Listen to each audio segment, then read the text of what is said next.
Okie dokie, I believe we are all the way live. Hello and welcome to my gridiron. I am your host of the evening, the Cemetery Man from Salem, Mass. Always taking names of kicking candy ass, live and in living color here with you on Grande's Gridiron. Welcome back to another edition of the show. This is number 4. Yeah, we're a month into the NFL picks. This is a lot of fun, and I'm not alone this time, and I'm not pre-recorded this time. I am with the one, the only, Dan Kriegs. What's going on, Dan Craigs? Hey, what's going on, Grande? How you doing? Let's get into some week 4 action of the NFL season. Mike's silent. Mike silent? Yeah, your mic went silent. What the? Is that right now? Talk now.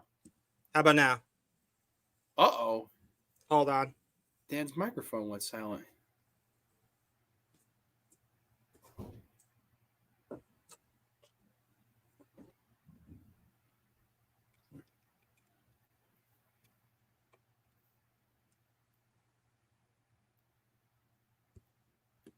Can you hear me now?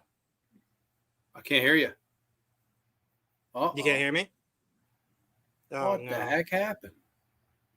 How the heck did I hear him before the... Hold on. Talk now. Yo, can you hear me? Nothing. Oh, man. That's so weird. Can you hear me? Echo cancellation. That's so weird. Here, unjoin and then rejoin. We'll try that. Okay.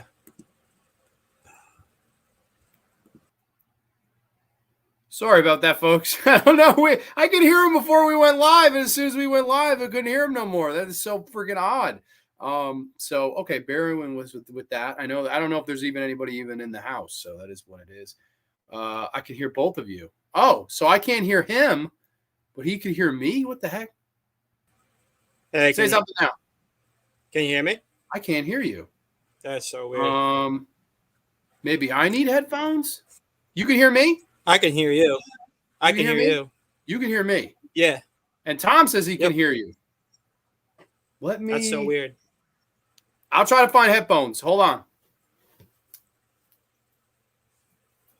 Well, I mean, the show must go on. We'll see what's going on. Sorry, peoples. This is my second time on the show, so I guess technical difficulties always happen during these sort of things. We'll drink to that.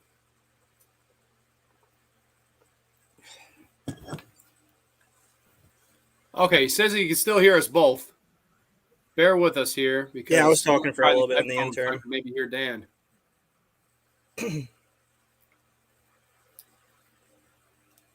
Tangle these son of a bitches.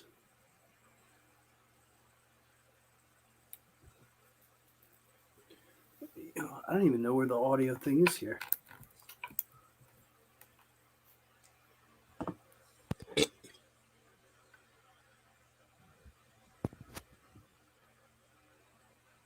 Can you hear me?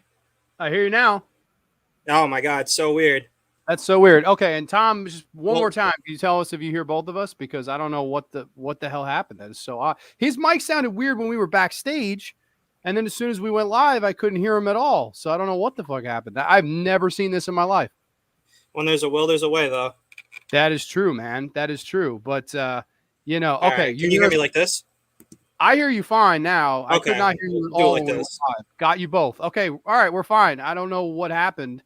So I apologize if that was on my end or whatever the fuck. It was so weird. We were talking backstage and it sounded weird. Like I never heard it sound like that.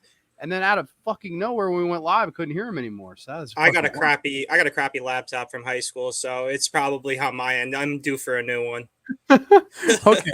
So I'm untangling this. Dan has been on the show before. We've done wrestling reviews of, I believe, we did Bash the Beach 96, which was a lot of fun. And Dan is also, aside from a big pro wrestling fan, he's a diehard New York Jets guy. And if you want, you could tell a little bit of a brief story of your New York Jets fandom before we get into the picks here, Dan. I know that that's me being serious, but being a New York Jets fan, everyone knows what it's like to be a New York Jets fan. Even if you're not a New York Jets fan, it's just teasing, never pleasing, as the great Frank the Tank would say. We suffered through a lot of never seen any championships, and I push on through it because I just love the New York Jets, and I would never switch up on them. Do you have a favorite Jets player of all time? On the current roster, my two favorites would be Sauce and Garrett Wilson. Those are just obvious picks. But all time, I love Curtis Martin. Rest in peace, Joe McKnight. He's one of my favorite Jets of all time.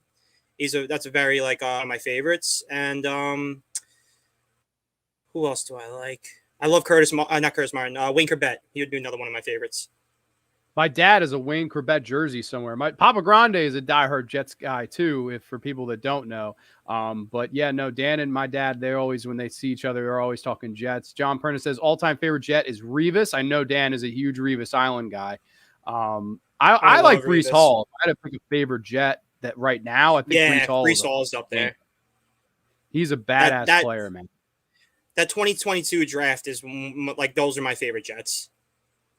Yeah, and rightfully so. I mean, you drafted the defensive and offensive rookie of the year, and unfortunately, they started with a 7-3 record last year. It looked like they were going to cruise to a playoff berth, and then they would proceed to lose their last 7 ball games and miss out on playoffs with a 7-10, season, which really stinks. But I mean, it is what it is. I don't know. This year, I don't know. I mean, he had the whole thing with Aaron Rodgers, which was all the hype, and Aaron Rodgers was entering the stadium like Apollo Creed and Rocky IV. And then, of course, tore his Achilles the first on 4 snaps. Yeah. So that was 4 snaps of Aaron Rodgers this season. I felt so bad for you and all. Like my dad, I was gutted for any Jet fan that night. Like I was watching it with my pops. Your worst enemy, yeah. That sucks. But they still have a good defense, and I know they have a very fun primetime matchup this week that we're going to discuss. Yeah. But let's see. Undead Night says Papa Grande sounds like a voodoo priest. Well, no, he's not a voodoo priest, but he's a character. You mean like Papa Shango? Gotta love Papa Shango. But all right, we're gonna get into the picks. We'll do a little screen share here as the Thursday night game tomorrow will kick off as the Detroit Lions will travel to Lambeau Field to face their division rivals, Green Bay Packers. Green Bay is a plus 1.5 underdog. The over-under is 45 in this game. Dan, last year, the Lions went into Green Bay and they ended the Packers season. They ended Aaron Rodgers' 19-year career there. That's how big of a win that was on a Sunday night in a game that was actually meaningless for Detroit when they started it, but they proved their dominance and they proved that they are here to win the division this year. What do you think of this game?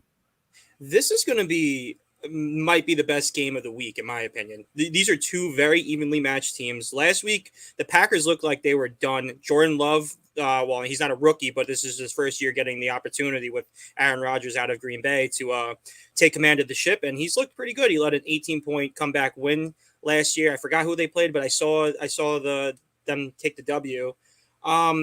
Jared Goff, Jahmyr Gibbs. David Montgomery is coming back this upcoming week. Hopefully he's on my fantasy team, so I hope he plays.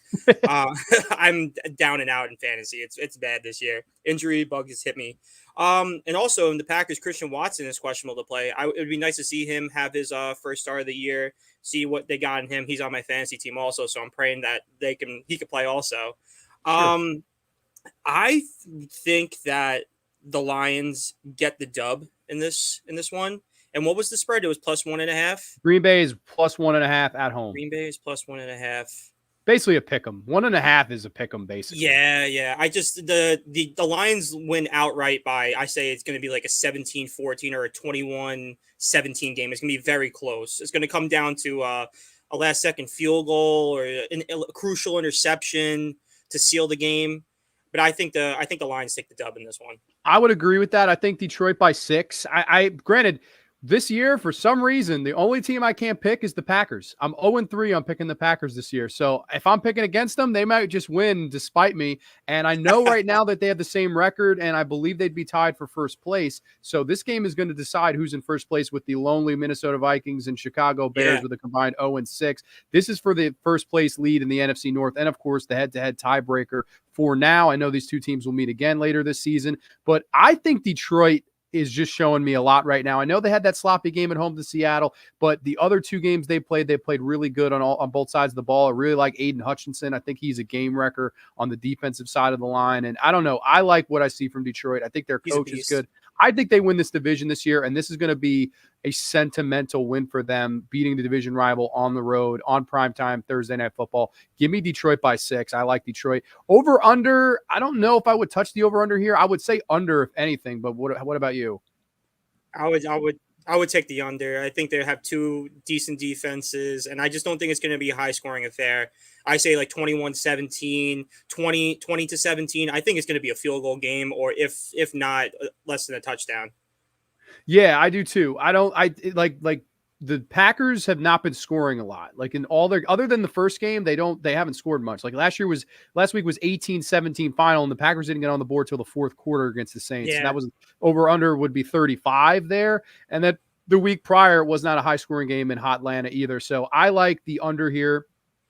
I think that the Lions will go on the road and win by 6. So moving on to our next game, Sunday, October 1st, will kick off in London. Yes, the Toy Story fucking football game, which I cannot believe they're actually doing. I didn't believe that either. I thought it was a fucking joke until so did I. It wasn't. So the Falcons will travel to play Jacksonville at home. Basically, their home stadium is London for whatever reason. The Jaguars -3, home favorites 43.5. This is the over under here. Dan, who do you like and why? I'm taking the Jaguars personally. I know it's been a rough start for the Jaguars. This start, they're 1-2. Trevor Lawrence hasn't looked his greatest as he did last season, but the Falcons are not that good of a team. I think they're pretenders. I don't think they're a real good team. Bijan Robinson, he's a beast. That guy's money. That's someone you have to work with. But Desmond Ridder, he's not a good quarterback. You see Kyle Pitts running these routes. He's open every single time he's on the field, and Desmond Ridder can't hit him.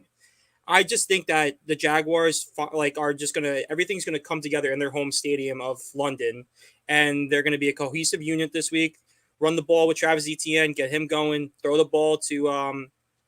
They need to get Evan Ingram involved in this passing game. I really think so. I think he's a very good tight end. I'll take the Jaguars to win. I'm not sure what the spread is, but whenever we bring that up, I'll give you my opinion I'll bring it up for you well. right now. Spread is Jaguars -3. Do you think they cover? Yeah, I think they cover. I think they win by a touchdown, if not 10.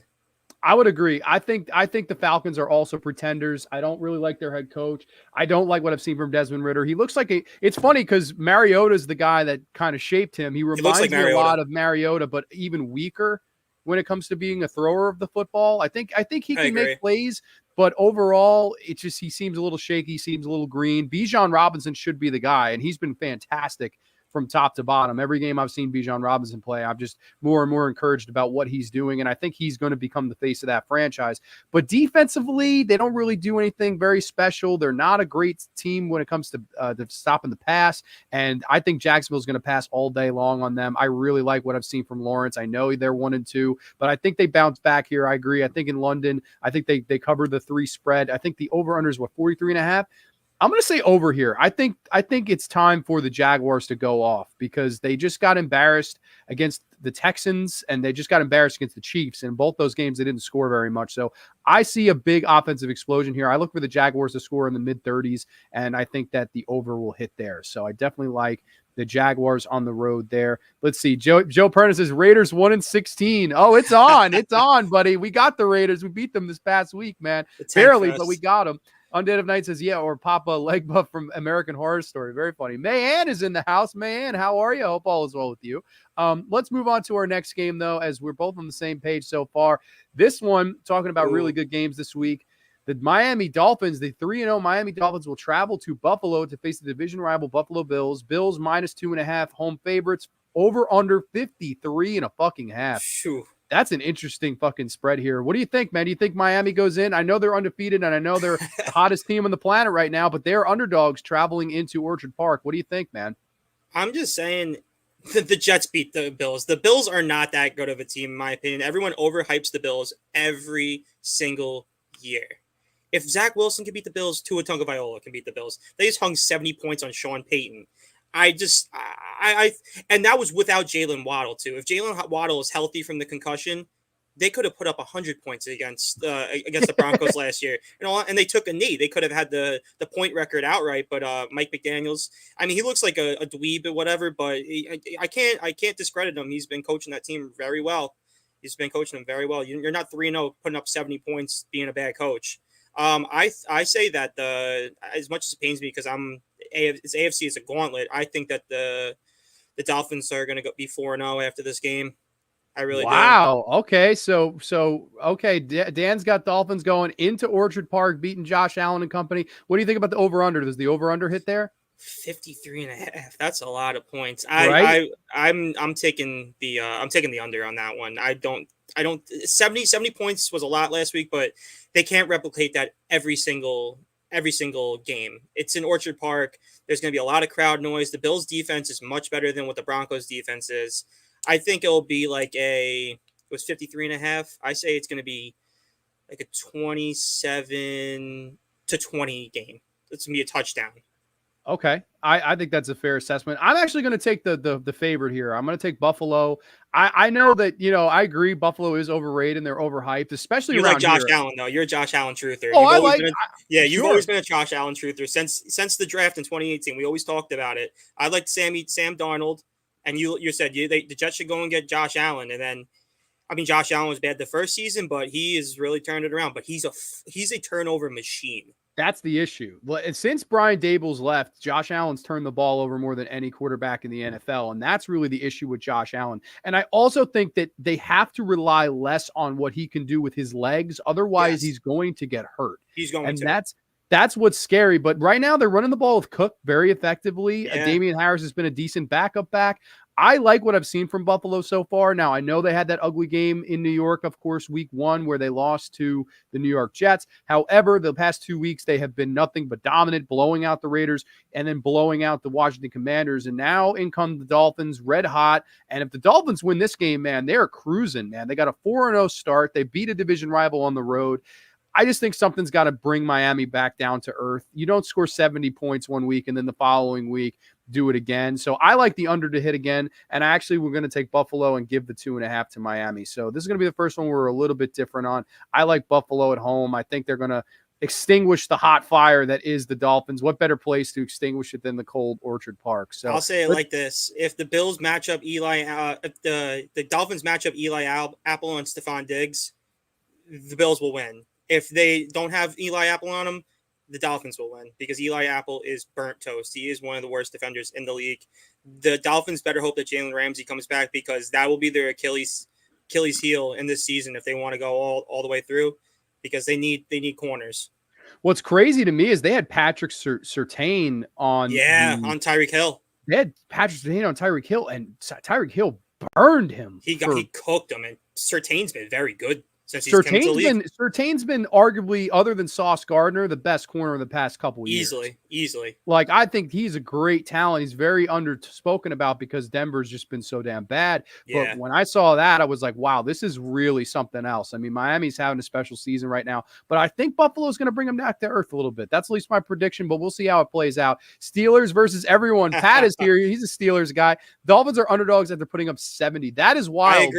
I agree. That is wild. I would think it's a closer than 2.5. Maybe by kickoff, it'll be 1.5 or a pick 'em. Steelers 3-1. I do think that's going to happen, Pat. We'll get there. To quote the GOAT, MJF, Josh Allen sucks. Okay, fair enough. Gotta love MJF. Grande exposes an Allen slap. I like Josh Allen. I think Josh Allen's a good quarterback. I just think too many turnovers. I think too many turnovers. When you throw right 3 picks to Jordan Whitehead, come on. Jordan Whitehead got his it's incentive. Yep.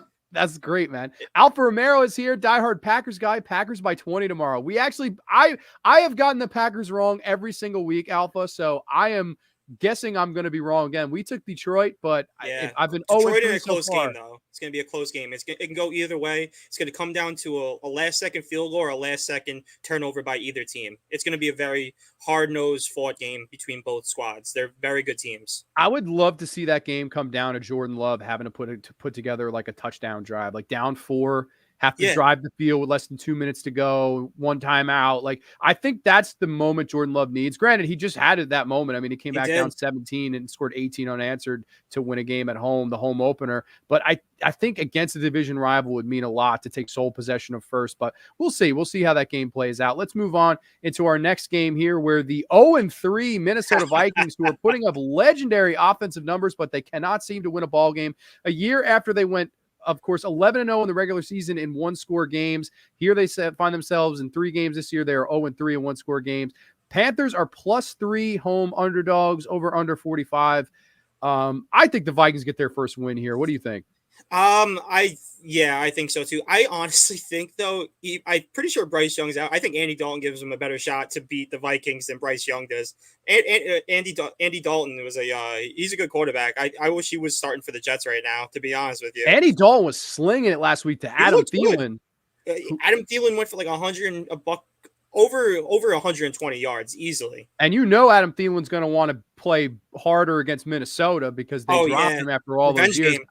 I could see Adam Thielen trying to really like show up in this game and putting some points. And because Minnesota's defense, let's face it, is arguably one of the worst in the league. Yeah. I mean, they just stink. With an offense like that and Kirk Cousins putting up the numbers that he has and with all these weapons he has, whether it be KJ Osborne, Justin Jefferson, the best wide receiver in football, Jordan Addison, who's been a really, really great rookie find, and of course, Hawkinson, a touchdown machine. I love Minnesota's offense. I hate Minnesota's defense. But honestly, against this Panthers offense, you can't really be worried about it. They just have not looked good. They have not played together. I think Carolina's looked like one of the worst teams in football. And in my opinion, in a battle of 0-3s, Minnesota's finally going to get in the win column here.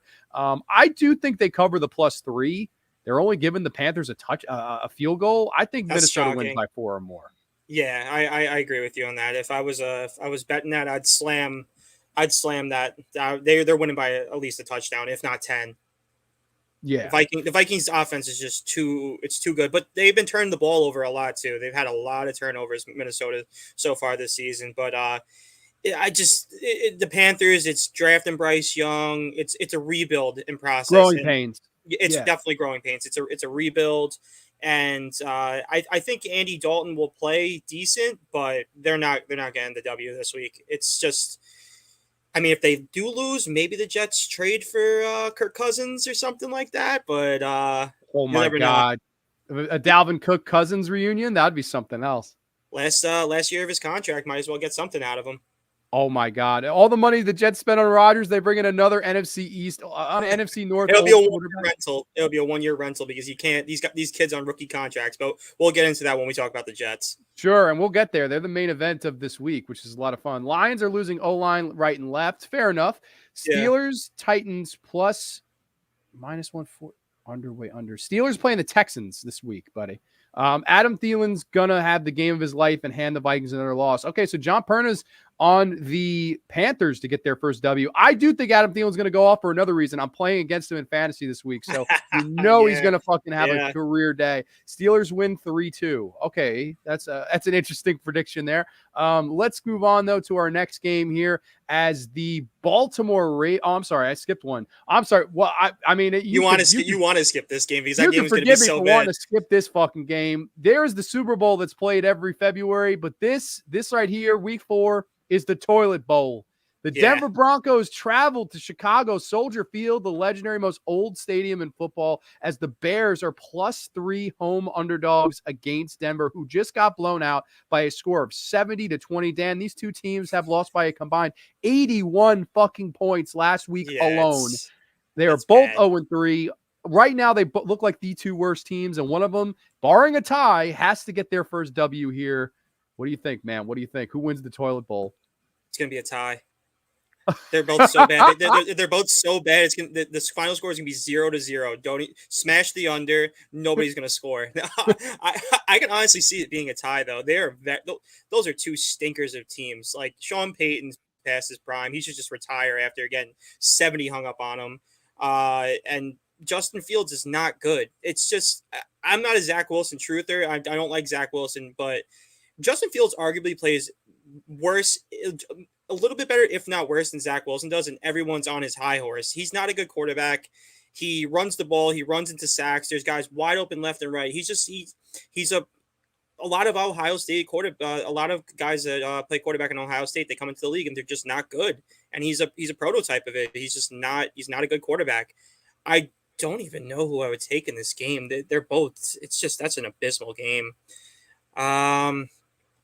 I think that I'll give me Denver. They lost by 70. You gotta like give me Denver. They gotta win this game. That's so embarrassing. If you come out and lose again to an 0-3 team, you might as well just punt the season and go 0-17. Yeah, it's really looking bad for both these teams. I know a lot of people considered the Cardinals they were going to be in this situation. The Cardinals have competed every week, and I know they're 1-2, but they've covered every spread.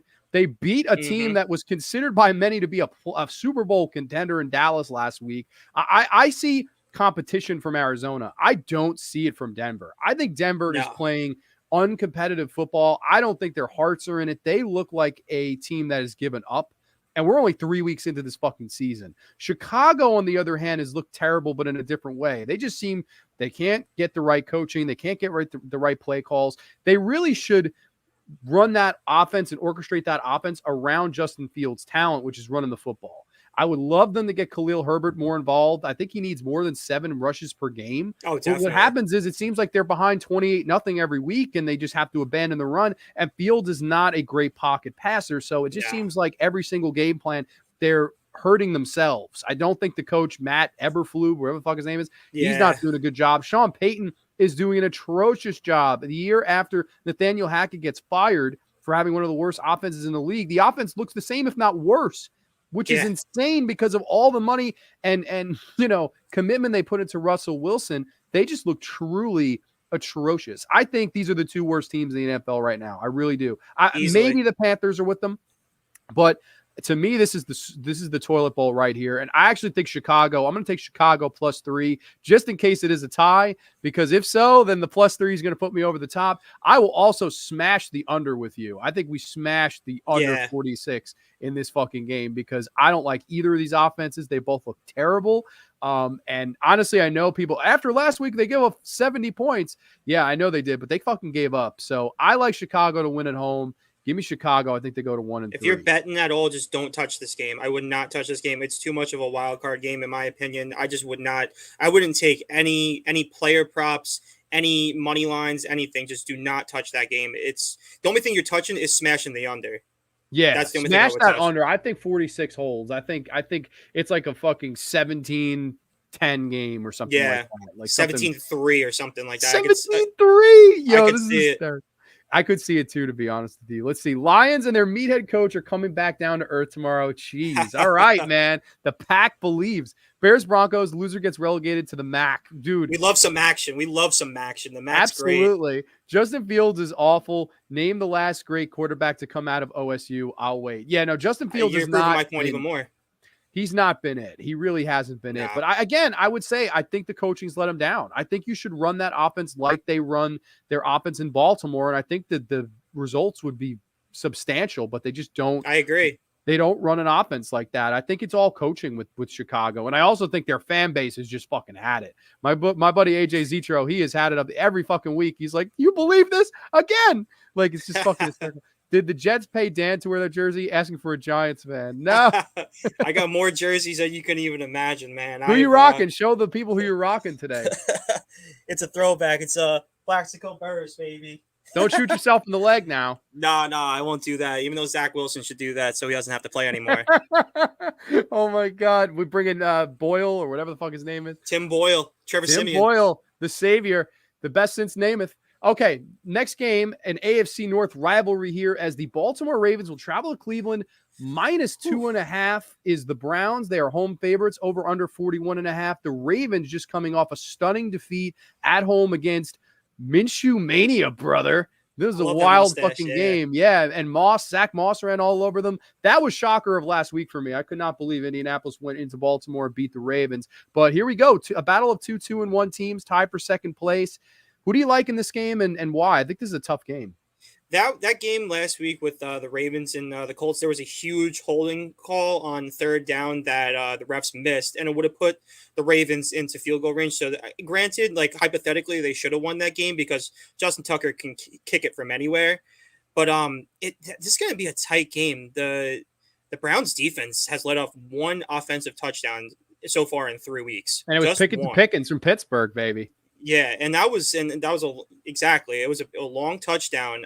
You know what? It's the same thing with like Josh Allen. Like Lamar Jackson runs the ball like crazy. The Ravens running backs are just cursed. They all get hurt. They all tear their ACLs. They all tear their Achilles. Something bad, and it's always reliant on Lamar Jackson to run that offense and to run it like crazy. And he's one hit away from getting hurt again this year. And Myles Garrett, that guy is arguably the best defense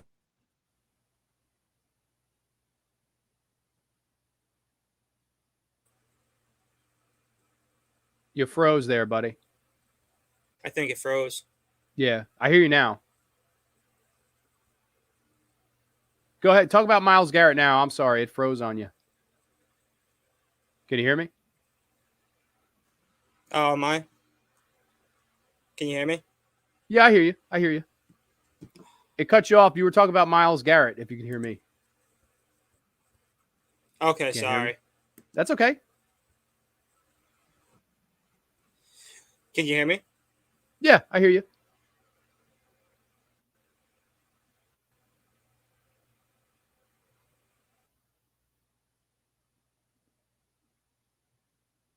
Uh-oh. Can we all hear Dan? People in the chat? Oh, he's texting me. What's up? Okay. Dan's going to leave and come back, everybody, so no worries about that. Oh, okay, here he is. Hey, buddy. Kmart Wi-Fi. You know how It goes. happens. It happens. You were It going happens. on about Myles Garrett, and then you froze. So that's saying in the chat. Oh yeah, I'm saying that Myles Garrett is arguably like the best defensive player in football, and Lamar Jackson's one big QB hit away from being hurt again. So I said, give me the Browns to win this game. That defense is elite, and if the Ravens can't beat the Colts, even though it was on a technicality with Minshew Mania, Watson's not good either, but the guy Jerome Ford that stepped in for Nick Chubb looked really good last week. Amari Cooper looks very good. Now they have Kareem Hunt in the offense. I think that it's going to be a close game, but give me the Browns. Give me the Brownies. I actually like the Browns too, because right now you look at how good their rushing defense is. It's incredible. I mean, they stuffed Derrick Henry for 20 yards. Every fucking opponent that's tried to run the ball against them has not worked. That front four has been dominant. And I think their biggest issue is Deshaun Watson, which is funny because they brought him in to be the guy that would relax the defense. And okay, well, at least he'll score 30 points a game if we could just compete. It's been the other way around. The defense has carried them. Deshaun Watson has been almost like a game manager. Granted, I will say this. Last week against Tennessee, Deshaun Watson played his best game as a Cleveland Brown. There's no doubt about it. He looked better. He looked ugly Monday night against the Steelers. Ugly. He made some bad fucking throws. Looked terrible. He didn't even look good against Cincinnati in the opener where they blew them out. That was all Chubb. But yeah, you look at this team right now. If as long as they don't make mistakes on the opposite side of the ball, and I mean like throwing pick sixes to the Ravens like they did to the Steelers, I think the Browns should win this game in the dog pound in Cleveland. Now, granted, I do think Harbaugh is still a great coach, and I do think Lamar Jackson has magic up his sleeve, and I could see the Ravens easily taking this game by a field goal or so. However, I just think the Browns are hot right now, and I think if the Ravens can't run it, and I don't think they're going to be able to against this front four, I think they're going to be in some deep, deep, deep shit. So I like the Brownies. Now, the spread is -2.5. I actually would do it because I think the Browns win by 3. I think it's a close game. I think their defense is going to keep them in it. And I think as long as Deshaun Watson doesn't make any fucking mistakes, we should be okay. I definitely think. The 41.5 is it's tempting. I might go take the over on that. I can see a 27-20 game, like a 27-23 game, something along those lines, 27-24, honestly, a field goal to win the game. I would take the over on that one. I really think there's going to be some points scored, but I think the Browns take the W. Okay, I'm with the Browns too. I don't know if I'd touch that over under. It's a kind of risky with the Ravens not being able to run. I would think under, but you never know. I want Matt Saracen in at QB for the Jets. Okay, I don't know who that is, to be honest with you. I'm not sure either. Ravens Browns going with the Browns. Okay, Jets should trade for Mason Rudolph. Oh my God! Then one cloudy Christmas Eve. TJ Watt is much better than Myles Garrett. I would agree with that. I love TJ Watt, but they're both TJ Watt's great. Yeah. Okay. You guys were talking about here. Frozen. Agreed with Browns D being elite. They are. They're a good defense. So let's move on, though, into the next game here as my Pittsburgh Steelers, who just won their second straight game, their first road game of the year, will have another road game in Houston. This spread is actually quite close. Texans +3 home underdogs against the Steelers, over under 41. Dan, what do you think of this game, man? CJ Stroud's looked really good as the Texans quarterback so far. He's blown. I mean, Richardson looked decent, but he's already hurt. Bryce Young's already hurt. CJ Stroud, I don't think has turned the ball over once yet. He looks very good in the pocket. That's actually your Ohio State quarterback that's actually been succeeding so far. They're few and far between.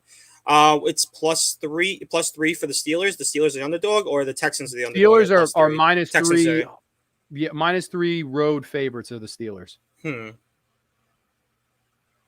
I'm going to take the Steelers in this game because the offensive line for the Texans has been very hurt and decimated this season, and Stroud has been able to sit in the pocket and be poised and make the throws, but they haven't faced the TJ Watt yet. TJ Watt is going to bully this offensive line. Strip sack.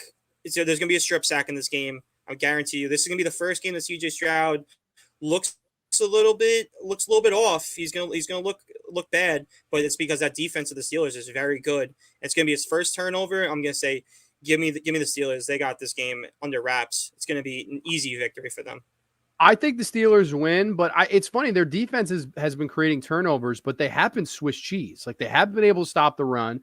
Devontae Adams had like a career game against them last week, and Stroud's got weapons. I think Stroud's got some decent weapons, man. Nico Collins is decent. Nico Collins has been great. Tank Dell Damian Pierce. Damian Pierce. I think they got a good offensive scheme right now. And granted, I know they struggled the first week. They couldn't score a touchdown in Baltimore.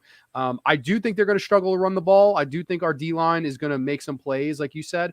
But I don't know. Right now, I definitely think the Steelers are hot. I think they're going to win their third straight. However, I don't know if we blow anybody out. I think it's a trap game. I could see it being like, a 7-point game late, and Stroud's got to try to drive the field and maybe throws a late interception of Minkah Fitzpatrick or something like that. But our defense has been creating turnovers. They haven't been great when it comes to yardage. Our defense has been giving up a lot of yardage, but I think we get the road W here. I think it's a close one. I take the Steelers. I would give the 3 points. Over under 41 is very interesting. It makes me. Yeah, what do you think? I think it's going to be Steelers 24, Texans 10. So 34 under. That's my prediction for that game.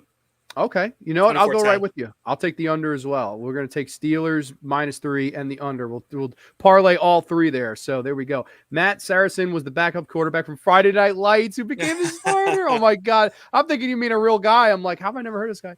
JP, Jets just signed Shane Falco. Oh, did they? Did they sign Shane Falco? Steelers have a bend, but don't break. They really are. We give up like 500 yards of offense, but we only give up 18 points. That's really been their footsteps. Falco from Ohio State. Oh my God. So yeah, no, I do think the Steelers win. I think they had an ugly win in Las Vegas this past week, but I do think they're going to go into Houston and beat a team. W. Still growing. So I think we get the 3-1. Next game, Rams at the Colts. Colts -1 home favorites. 45 is the over-under. I like the fucking Rams here. I know the Colts won a big game last week. I think the Rams are going to go on the road and beat the Colts. What do you think? I agree with you. Puka Nacua, Tutu Atwell. Honestly, they've looked pretty good so far. The Stafford just looks bad in the red zone. That's the thing. He's a home run guy. You need him to throw like these deep touchdowns. He's like a statue in the pocket when he's in the red zone. I think that the Rams is Richardson playing or is it Minshew again? Do you know? I believe it's Minshew again. I have not heard anything about Richardson being cleared. If it is Richardson, I would say take the Rams and give more points. I would. Yeah, I agree. But I think the Rams win this game outright, though. I think it's like a touchdown win. If not, I say the Rams win by a touchdown. Yeah, because the Rams, I know they're 1-2, but they play they blew out the Seahawks in Seattle. Then they lose only by a score to the 49ers, who I think right now look like the best team in football. And then they lose to the team they beat in the Super Bowl a couple of years ago, the Bengals, who couldn't get out of their own way, but of course, they played them really close, and I believe right down to the fucking bowl. Down to the line. So they've been in every game. McVay's a good coach. McVay knows how to fucking coach them up. I think the Colts coming off a big, big, big win like that could really, right here with a W, change their whole season. Like if they start 3-1, holy shit! Now they got to be in consideration for winning that division, in which everyone had the Jaguars just locked in. Yeah, but I do think they go back to earth. I think they fall 500. They won a game last week they shouldn't have won. This week I think they lose a game that they should win. So I like the Rams here. Let's see. Remember when Bobby Boucher became the Jets QB and won the Super Bowl? Yeah, remember. He threw the Sugar Bowl. My mama said, "You the devil." Yeah, honestly. Game, go ahead. In comparison to that Bobby Boucher reference, as soon as Aaron Rodgers tore his ACL, I thought, "Oh, we suck again." It was Rob bad. Schneider, That baby. was Yeah, that was bad. Oh, I felt so bad for people. But next game, a division matchup here between the two teams that are tied for first place in the NFC South. They're actually also Ooh. tied with the Falcons. The Tampa Bay Buccaneers will travel to New Orleans to face the Super Saints. Yes, a -3 Saints favorite at home. 40.5 is the over-under here. I mean, I thought the Saints were going to win this division. I still do, but I don't know. I think the injury to Carr is going to put him out for some Yeah. time. What do you think of this game? You think the Bucs go in and get the upset?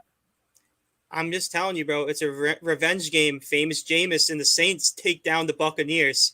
I'm saying Saints outright win this game. I think that the Saints are Alvin Kamara's first game back. I think they'll feature him heavily.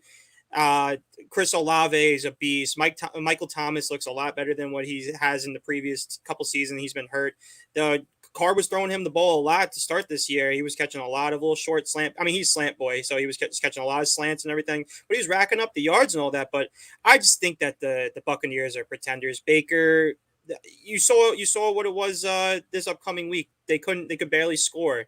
They returned the ball over left and right. Yes, they started off 2-0. It was nice and everything like that. But there's a reason Baker Mayfield has played for like 7 different teams, because he just shows his true colors after a while. I think the Saints win this game outright easily.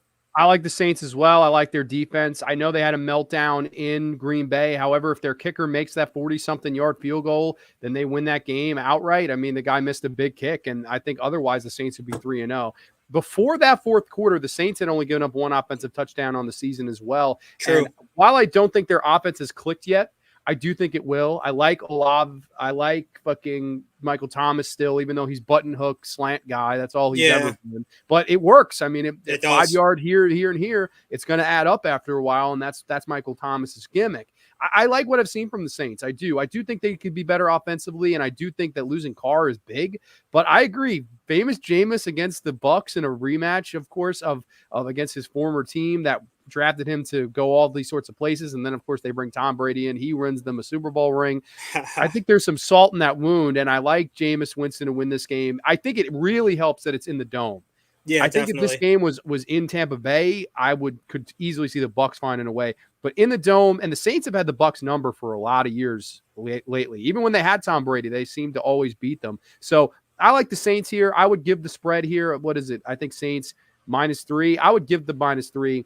It's the take my chances. It's the annual matchup of Mike Evans and Marshawn Lattimore fighting.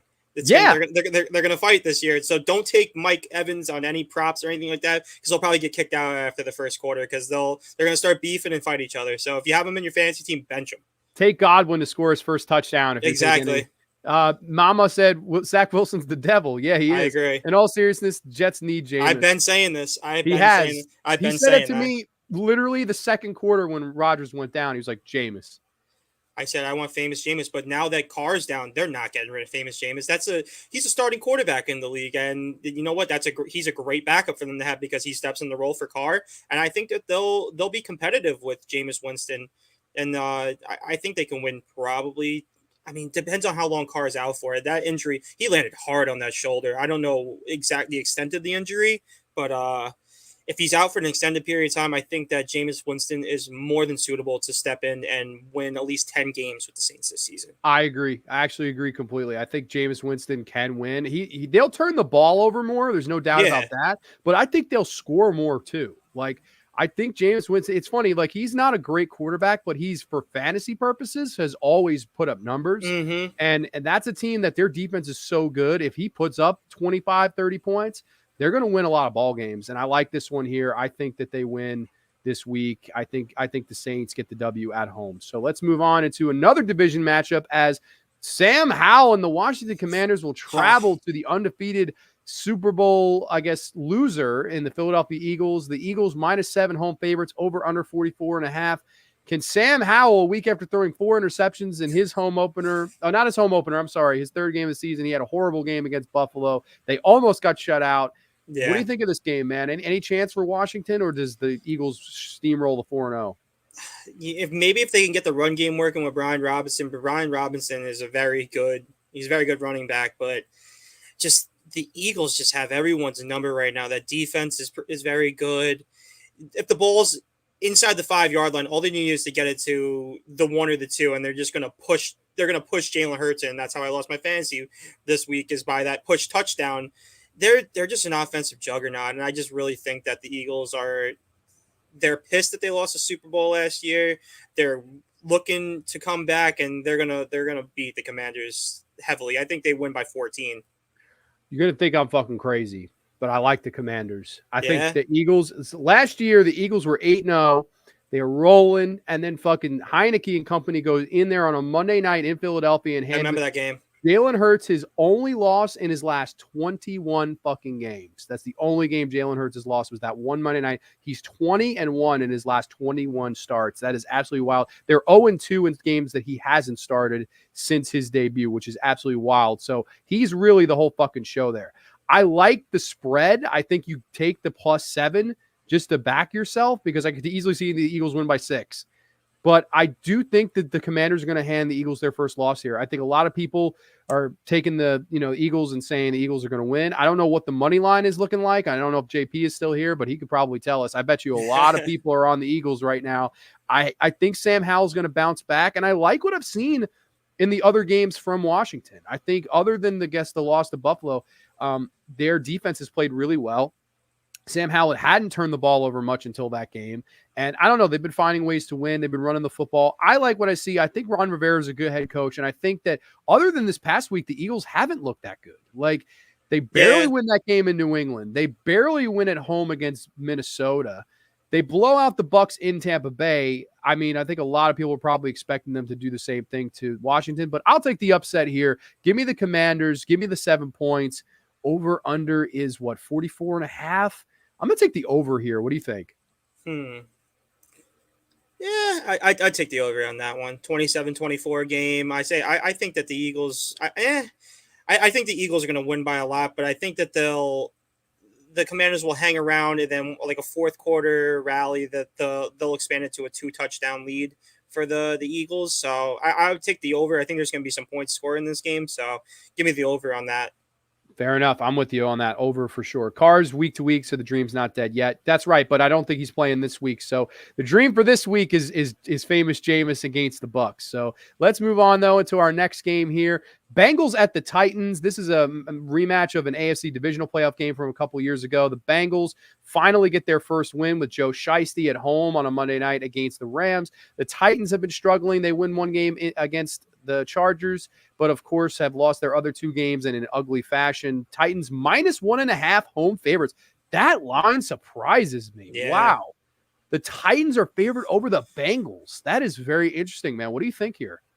Call me crazy, but give me the Titans.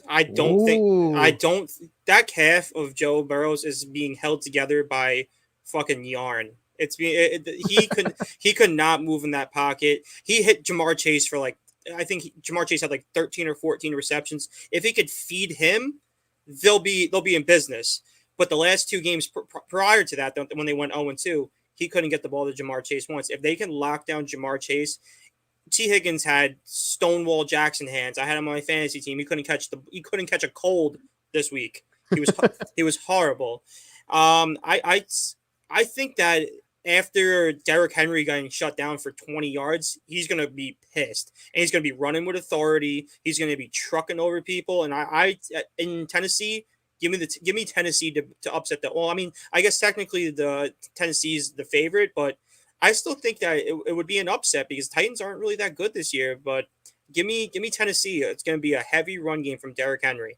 I agree. I think Derrick Henry's going to go off. And I know that the Bengals have had a good running defense other than week 1 where Chubb just gashed them. Oh, yeah. But I do think this is going to be Derrick Henry day. I think that the Titans are going to find a way to get to 500, and the Bengals are going to start 1-3. Like I said, the Bengals have seemed to start slow every single year under Zach Taylor 100%.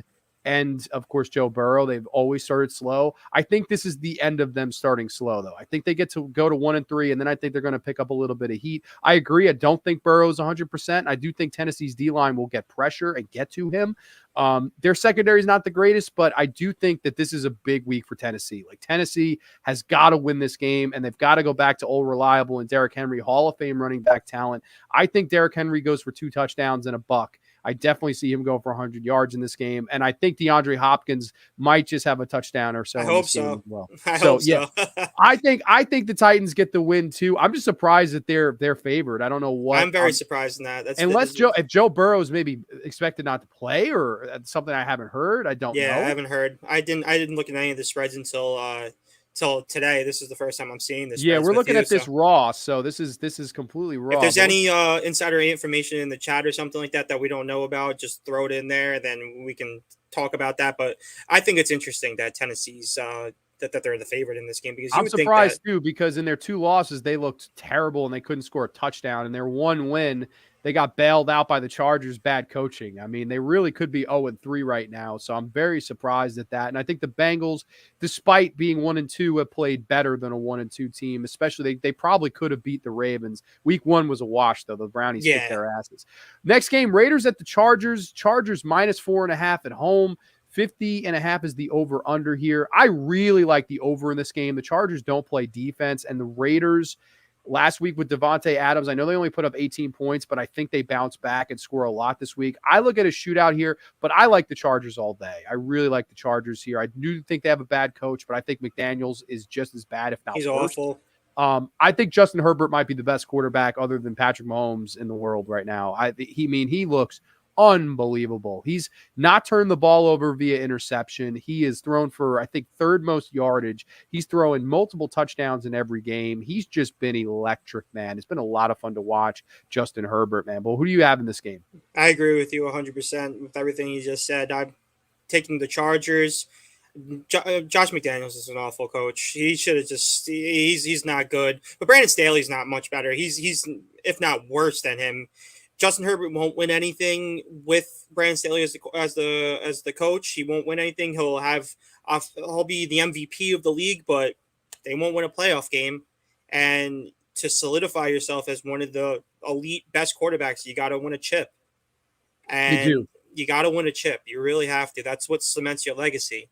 And he's not winning anything with Brandon Staley, but they're going to win this game. They're going to win this game. I agreed. Staley's a defensive coach, and they don't play defense. And yet last year they fired the offensive coordinator in a game where Justin Herbert puts up 30 points on the road in Jackson. Like, I really don't understand what the fuck, why that guy got fired. And the offense has been fantastic this year too. And I know they just lost Michael Williams for the year. So that means that you're going to look at guys like Josh Palmer to step up, guys like Quentin Johnston, who they drafted in the 1st round. There was all the hype. He hasn't really had many snaps. I think he's only played like 25% of their offensive snaps. So that's hopefully Eckler's back this week too. Hopefully I have him in 2 leagues. And Joshua Kelly is dog shit. He should not be he should not be on the field. He's put up 2.7 and 4 points back-to-back weeks. And he's the reason I've lost 2 weeks in a row in fantasy. And get Joshua Kelly off the field, get Austin Eckler on that field, throw screens to him, hand him the ball off, do everything. Feed Austin Eckler, and you'll win this game handily. I agree with that. I think Austin Eckler, if plays, will be the game changer, and I do like the Chargers to win. I would even give them -4.5. I know that's not smart to do in a division game. I would take the over here, though. Definitely take that over because I see this game. There's neither of these teams play good defense, so I like the over. So that's like a 37-27 game, I think. It's along those lines, and I would take -4.5 for the Chargers. -4.5 for the Chargers. I would take -4.5. I think the Chargers win by a touchdown. I'd agree with that. Man, these games so far, I'm actually like thinking of putting a parlay because I think a lot of these games. Hey, man, we should have wrote this down because I was thinking the same thing. We fucking can. We can watch the playback and do a parlay together. We'll throw $5 Hey, fuck it, man. Let's do it. Patriots at the Cowboys. Patriots coming off their first win of the year, an ugly win in the Meadowlands against the Jets. 15-10 was the final. They almost go to 0-3 on a late Hail Mary to Randall Cobb. Sorry, baseball and football. Randall Cobb's as old as Ty Cobb, so it's for real. They're both fucking ancient. Going into Dallas coming off their most embarrassing loss in quite some time as they go on the road to Arizona, and everyone and their mother had the Dallas Cowboys picked to win that game by 12.5. Of course, they were favorites, and they end up losing by 12. Dak throws a late pick in the end zone, and all of a sudden, Dallas Cowboy fans are very upset, very worried. What happens here, man? Does Bill Belichick get the 2-2? Does the Cowboys fall to 2-2 after starting such a triumphant 2-0? What do you think on this game? Dallas -7 favorites at home. You said his name wrong. It's Bill Belichick because he's nothing but a cheater. I can't stand him. I'm the biggest Patriots hater on this. I will never.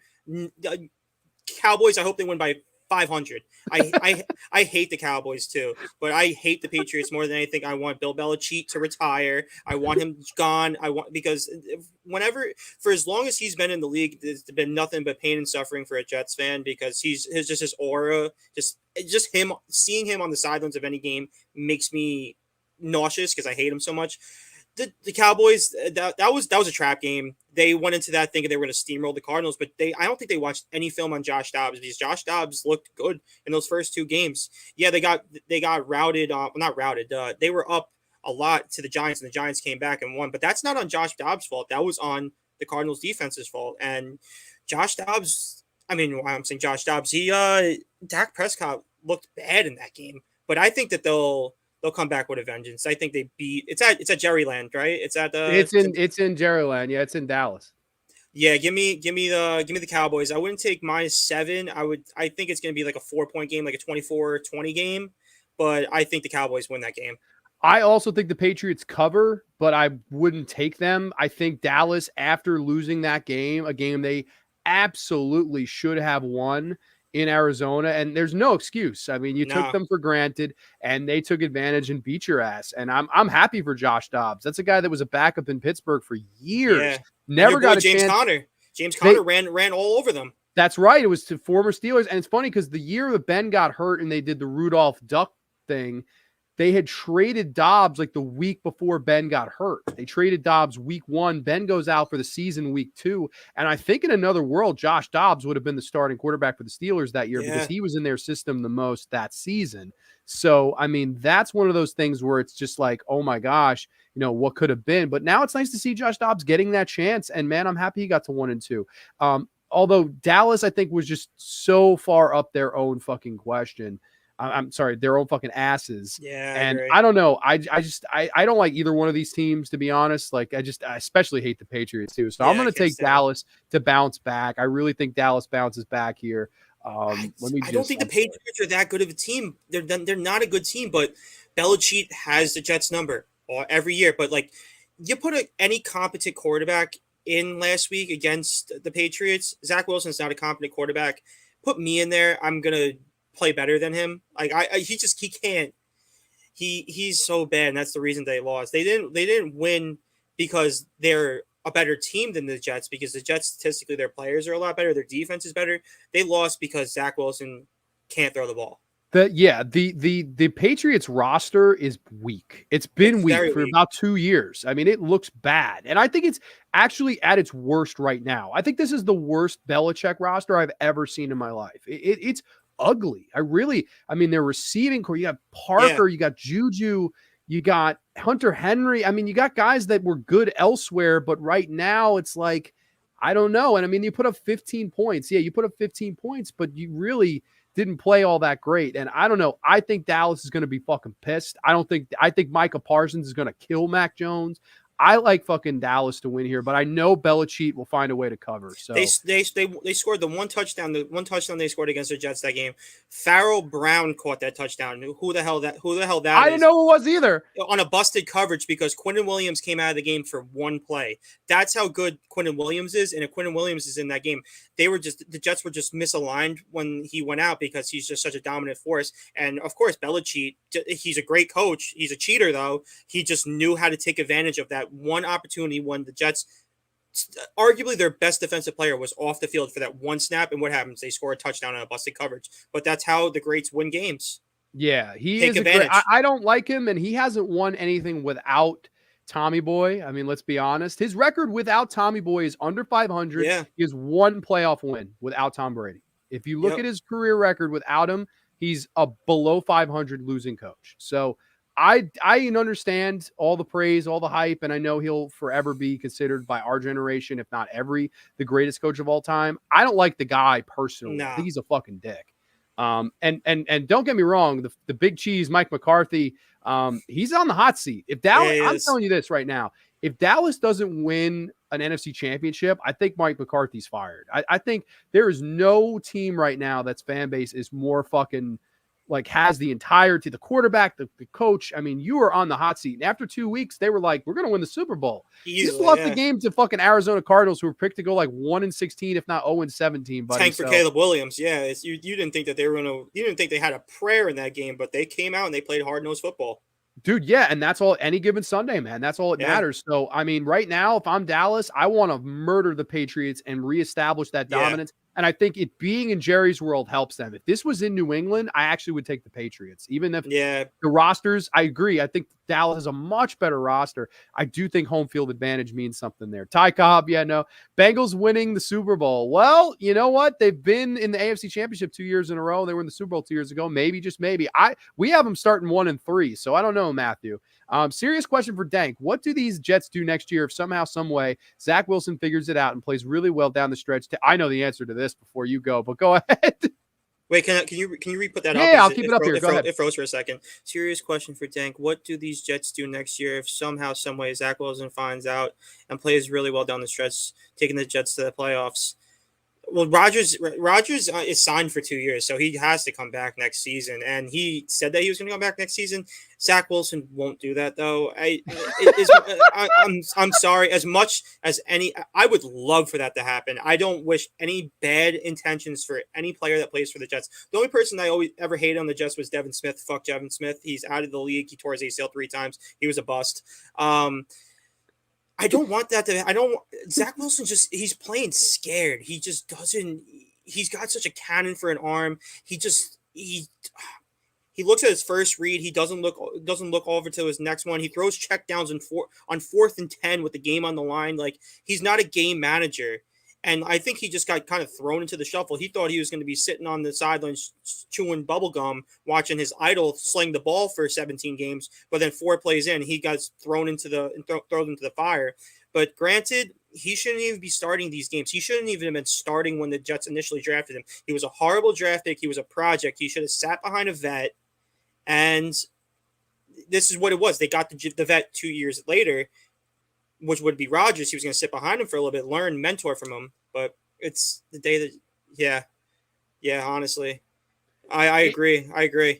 It's ugly. Let's pick one more game, and then we'll get all things into the Jets. Yeah, sorry. That's okay. No, we're going to get all. We were answering the question. Last 4:30 game, Arizona Cardinals at the San Francisco 49ers. This is the biggest spread of the season so far, as the Cardinals will enter plus 14-point road underdogs, over under 43.5. Can they do it 2 weeks in a row? Last week they were plus 2.5 home dogs. Now they are plus 14 road dogs. No fucking emphasis on the road dogs. Oh, you didn't know? The badass Billy Gunn, the old age outlaws. Can Arizona do it? Can Arizona go into San Francisco and beat, in my opinion, the best team in the NFL? No. Well, short story, no, they're not going to beat them, but I wouldn't take minus 14. I think maybe, I don't know, minus 4, that's a 2 touchdown win. That's big. It could happen. You're saying you take the Cardinals and take the 14, you're up 14-0 before a kickoff? I just think that CMC is so good, man. He's been so good this season. I just don't know if Tony Pollard didn't do much against Arizona. Granted, fucking Barkley had a nice day against them. So yeah, but the thing is, they have so many other weapons. You could put Debo, line him up behind center, and they could run an option with him like they did before they had CMC and all that. They have so many weapons. George Kittle, they have Debo. If Ayuk plays, that's huge because Ayuk was out this week, and they still steamrolled. Give me the 49ers. I would not.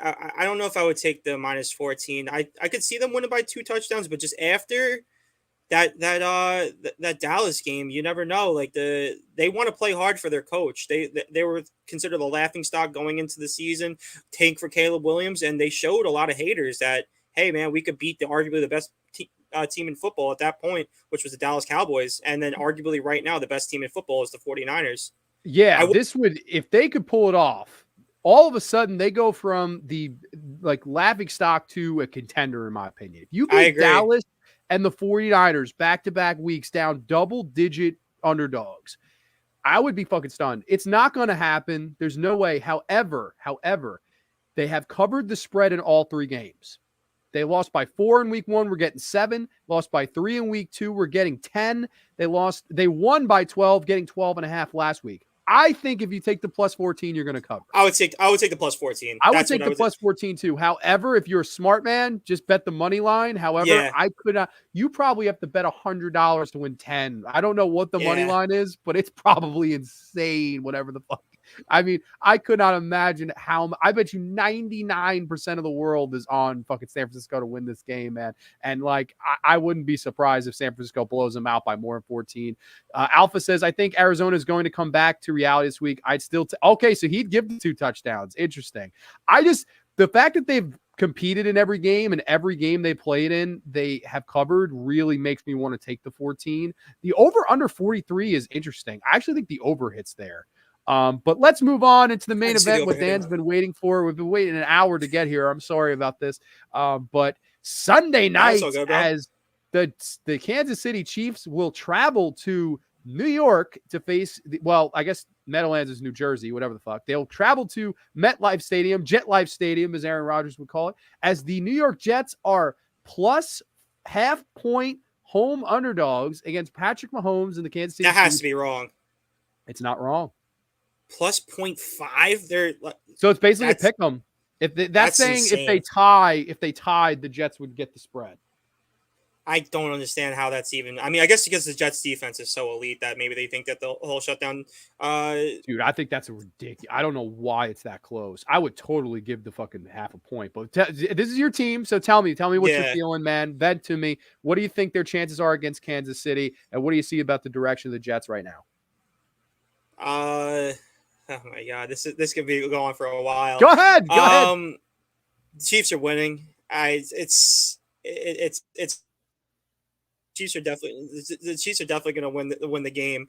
Zach Wilson's awful. I wish Trevor Siemian was backing him up right now, because if he comes out and we are relentless fans. We are the most cursed franchise in all of sports. Is the New York Jets. We haven't won a playoff game since 2010.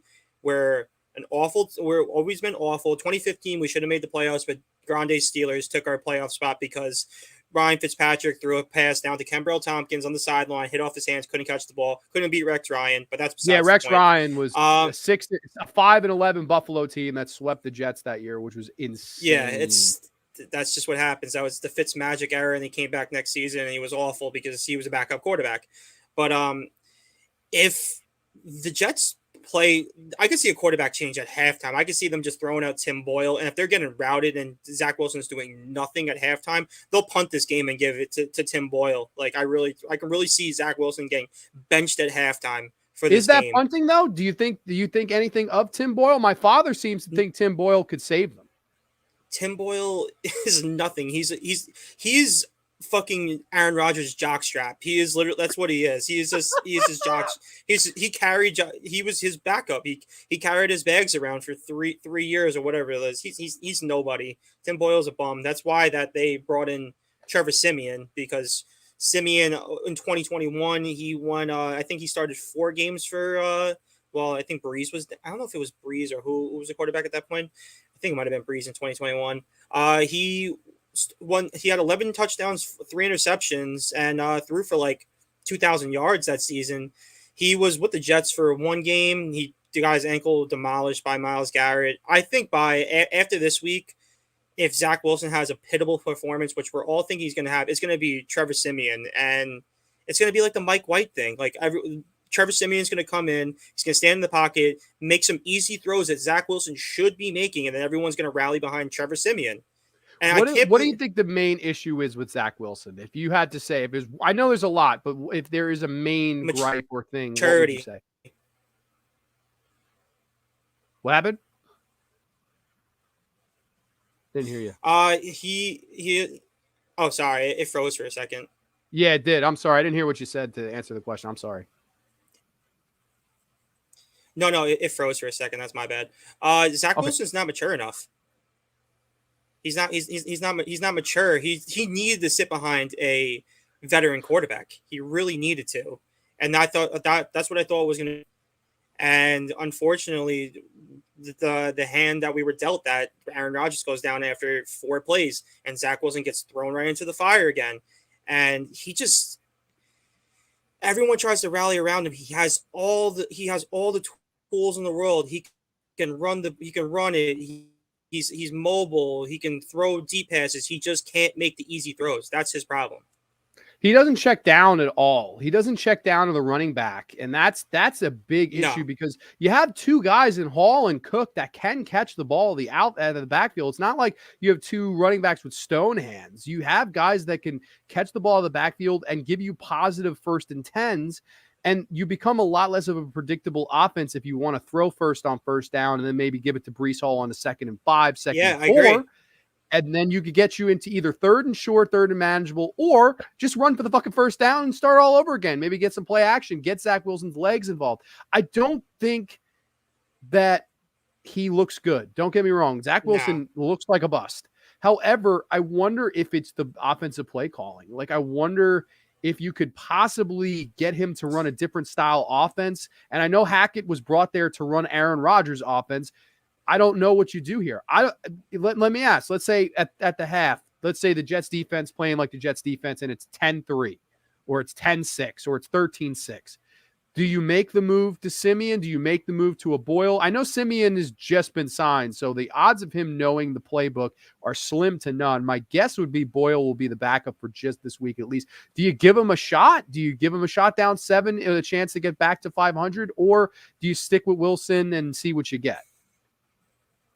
Well, Simeon is he's out this season, out this game. He's not playing. So Boyle will be the backup for this game. They said that Saleh said that in the presser earlier because he has to learn the playbook. Obviously, if it's 10, I really think this is Zach Wilson's game to prove it. If he loses, they're going to Trevor Simeon next week. And if they somehow win this game or he plays well, and this is Zach Wilson's game to lose. This is his game to see if he's going to start another game in the NFL. Wow. Against Kansas City. That's how you feel? In my humble opinion, this is his game. Wow. Yeah, I really think this is the game that if he plays like crap, he will not start another game in the NFL. Wow. That is some bold words, Dan Kriegs, man. I really just think that he's had the keys to the Lambeau 2 years in a row, and he's looked like crap. He's crashed it. He's crashed and burned. He had the keys to the Lambeau. He was trying to be taught from the guy who came 19 years from Lambeau, and there's been no Lombardis in the future of Zach Wilson. So I don't know.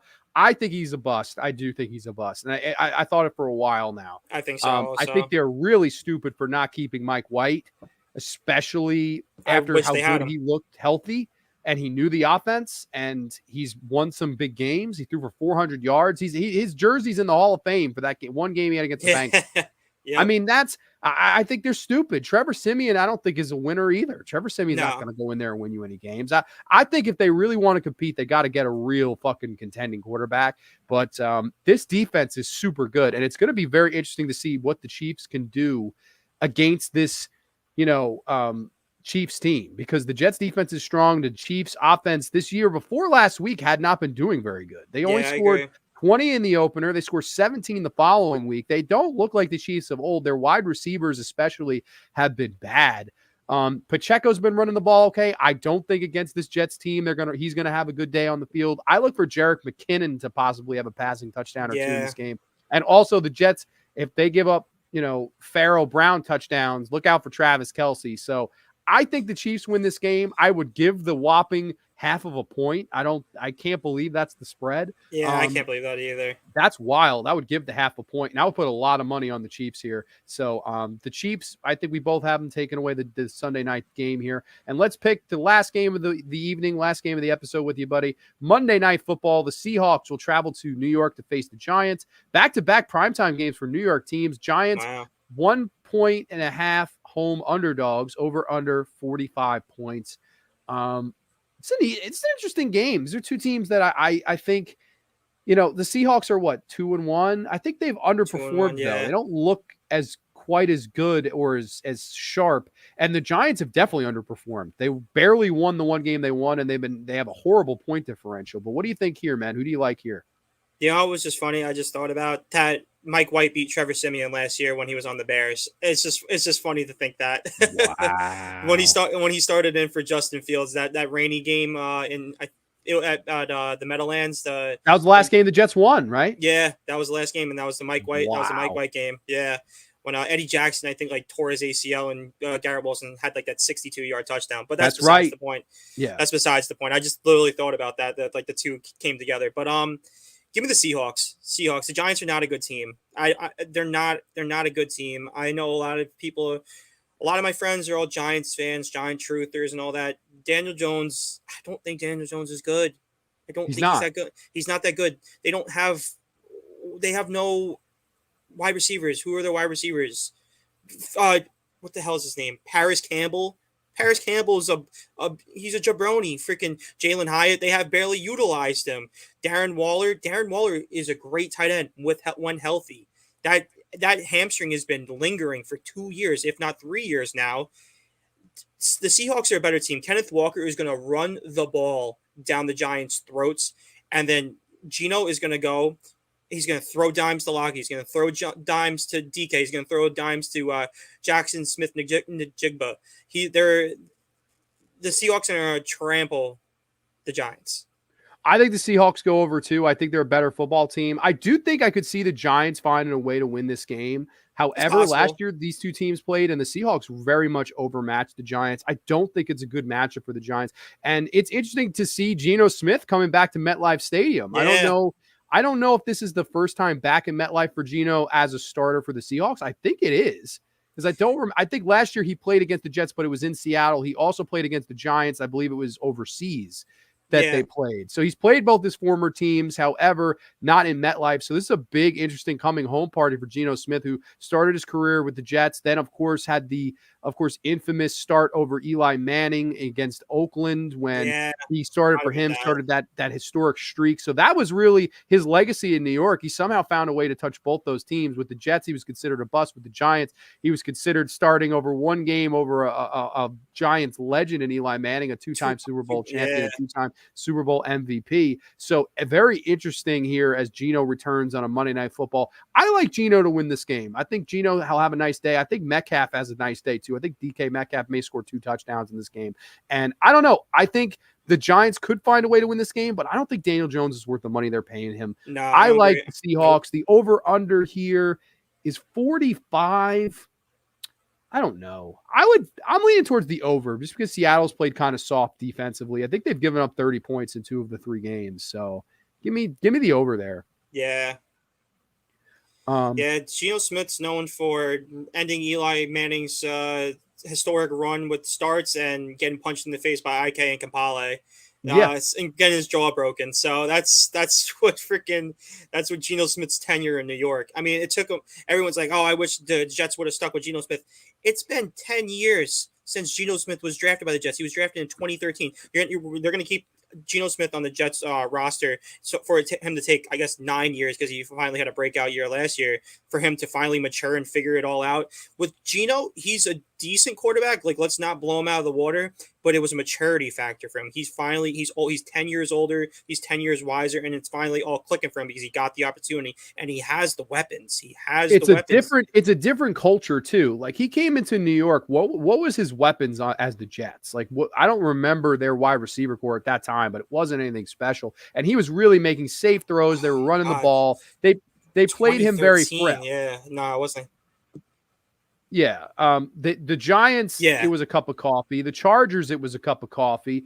And in Seattle, he was supposed to be Russ's backup, and then they were going to bring in Drew Lock to be the starter. And then out of nowhere, he wins the job and takes them to a playoff berth. And at the halftime in that playoff game, they had the lead in San Francisco. So Geno Smith has been a nice story. I really think it's nice for him to come home and win this game. I think this would be a really nice story for him and the Seahawks. And I think he found the right head coach. I think Pete Carroll is the right head coach for a guy like Geno who can mature you, but you could still have fun at the same time. I think that's a great, great matchup between those two guys. And I don't know. I think Seattle wins this game. I think I would give the 1.5. I think the Giants are plus 1.5 at home. I give the Giants their 1.5. I take the over here, and I think Seattle wins this game on the road on prime time. Last couple comments: Zach Wilson versus Taylor Swift. Well, we don't want to see that at all. We want to see Zach Wilson versus Jackson Mahomes. God damn it. Chow Grande just passed by to say hi, watching the Blue Jays chase a wild card spot. Happy football. See you tomorrow. Mateo, thank you so much, man. Where are the Blue Jays at right now? I actually don't even know. Are they like a game out? Or are they? I'm not sure. I'm not sure, to be honest. Yeah, the I'll check right Mets now. won today, though. That's that. There you go. What's our record now? The Mets are 72 and 85. In a year where they were supposed to go over under 93.5, they might lose 90 fucking games. So that's classic Mets. Blue Jays are keeping the Marlins out of a playoff spot. Yeah. Blue Jays right now are in a wild card spot. They're 87 and 70. The Astros and Mariners are 86 and 72. So, wow, okay, the Blue Jays are very close. The Blue Jays just got to have a nice week, and they're in. In other news, Juan Soto is a Met. Well, I fucking wish that was true. That would be something else. Well, something I just saw is that today Lindor just hit his 29th home run. He has 30 stolen bases. So if he gets one more jack, he'll have a 30-30 season, and it'll probably be the most underrated 30-30 season that I've heard in recent First guy since what was the last Met to do it? Was it Wright? Probably right. I'd say I would think so. I can't really think of anyone else who's done I would it. have to think David Wright had a 30-30 season. As I know he stole 30 bases, and I know he hit 30 home run season, but I don't know if it was the same year, because usually when you get older towards the end of your career, you stop fucking stealing bases. So I think David Wright would be the last Met to do a 30-30. Reyes never hit 30. Fucking Beltran hit 41 in a year, but never stole 30 bases. It's Darryl Strawberry, Howard Johnson are two of them.